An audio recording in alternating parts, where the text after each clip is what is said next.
সব উঠে যাচ্ছে, আবার নতুন তেল চলে এসছে। কতটা চুল গজাবে আমি জানি না।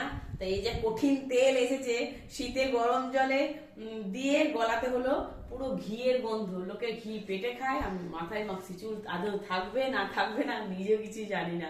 তাই তোমাদেরকে সাক্ষী রেখে তেলটা মাখছি। কিংসিং বাবু এনে দিয়েছে আয়ুর্বেদিক তেল, এটা নীলি ভাঙ্গাদি কাটতা এলাম। তেলটা তামিলের তেল, জানি না তামিলের মতো চুল গজাবে না উঠে যাবে, বুঝতে পারলে বন্ধুরা?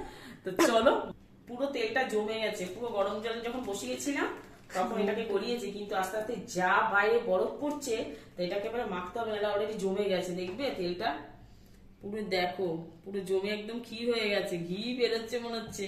তো চলো মাখি। কতটা চুল বেরোবে ভগবান জানে, তামিলের মতো কালো হবে কিনা জানি না। উকুন হয় কিন্তু মেয়ে বলছে উকুন হবে, পুরো ঘিয়ের গন্ধ, কি জানি ভগবান জানে। জয় বাবা লোকনাথ। পুরো তেলটা লাগালাম, দুটো আটা দিয়ে বসে আছে।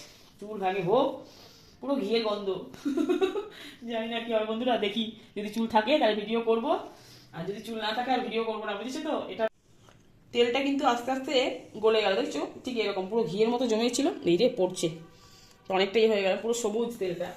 দেখা যাক কি হয়। তাই ডাক্তার, মানে এটা লেডি ডাক্তার ছিল, তিনি দিলেন।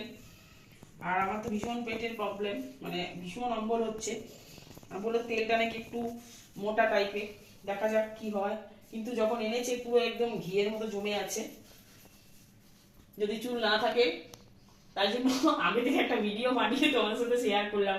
তোমরা আমাকে প্লিজ বাঁচিও, যদি চুল না থাকে আমি যেন সবার কাছে আসতে পারি। হ্যাঁ, কি হবে জানি না। তো চুল অনেক হয়ে যায় তাহলে ভালো ভালো রিলস করবো, কেমন? তো দেখতে থাকো আমার ভিডিও।